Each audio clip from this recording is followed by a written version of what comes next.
হোমেন বৰগোহাঁই। জ্ঞান বৃক্ষৰ ফল খাই তেওঁ কোন কাহানী বাই বিতাড়িত স্বৰ্গৰ পৰা।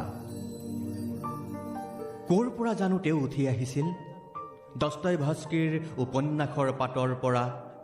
এহাতত পাপৰ পদ্মাৱলী, আনখন হাতত শাস্তিৰ উদ্যত চাবুক। কাৰ্ল মাৰ্ক্সৰ কিয়দাংশত সংশয়ৰ খোজ তেওঁৰ। মাৰ্টিন লুথাৰৰ ভালপোৱাৰ প্ৰস্তাৱনাত বিশ্বাস। তেওঁ এখন নদীৰ জলত আত্মমগ্ন নাৰ্চিছাছ, যিখন নদীয়ে তেওঁৰ শৈশৱৰ সপোনবোৰ পখালিছিল, কৈশোৰৰ আকাংক্ষাক চিকুণ কৰিছিল, যিখন নদীয়ে শিকাইছিল তেওঁক শিল বননি ভাঙি সাগৰলৈ বৈ যোৱাৰ আদিপাঠ। তেওঁ যুদ্ধযুক্ত সময়ৰ অশ্বাৰোহী। গান্ধীয়ে তেওঁক দি গৈছিল এযোৰ বিৎচকু, চাবলৈ কল্যাণ সৰোবৰৰ চৰাই। তেওঁ দেখিছিল স্বাধীনতাৰ বাবে উৰা পতাকাবোৰ আৰু বিয়পি যোৱা তেজৰ সাৰ। তেওঁ দেখিছিল পাৰ্ল হাৰ্বাৰত গতিময় জাহাজবোৰ জ্বলি উঠা, মাৰ্কিন সৈনিকহঁতৰ দপদপনি, জাপানৰ বিস্ফোৰিত চকুৰ পানী। যুদ্ধবোৰৰ মাজত ঘূৰি ফুৰা টলষ্টয়ৰ ছাটোক তেওঁ পোহৰ খুজিছিল, বালজাকৰ পৰা আনিছিল এমুঠন উদ্দামতা। তেওঁ জীৱনৰ বাবে মৃত্যুক আৰাধনা কৰিছিল, মৃত্যুৰ পৰা বাৰে বাৰে কাঢ়ি আনিছিল নিজক। সেইজুৰি বিৎচকু য'ত ওলমি আছিল মিল্টনৰ দৃষ্টি, আৰু চামনি পৰিছিল প্ৰজ্ঞাৰ পুৰণি ধূলিৰে।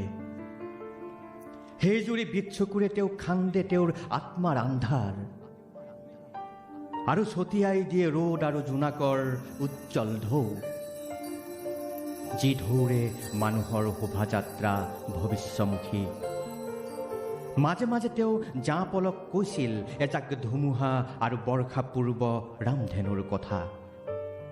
কেমুৰ হতে পলাই গৈছিল দুৰ্ঘটনা এটাৰ অৰ্থ বিচাৰি, আৰু বধিত ৰুমৰ তলত বুদ্ধৰ সতে মিলিত হৈছিল মৃত্যু বিষয়ক অস্তৰা গালাপত।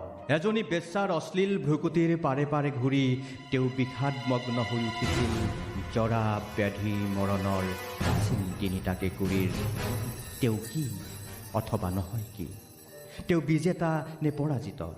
তেওঁ পলাতক নে স্থিতপ্ৰজ্ঞ? তেওঁতো তেৱেই, তেওঁ নহয় যি।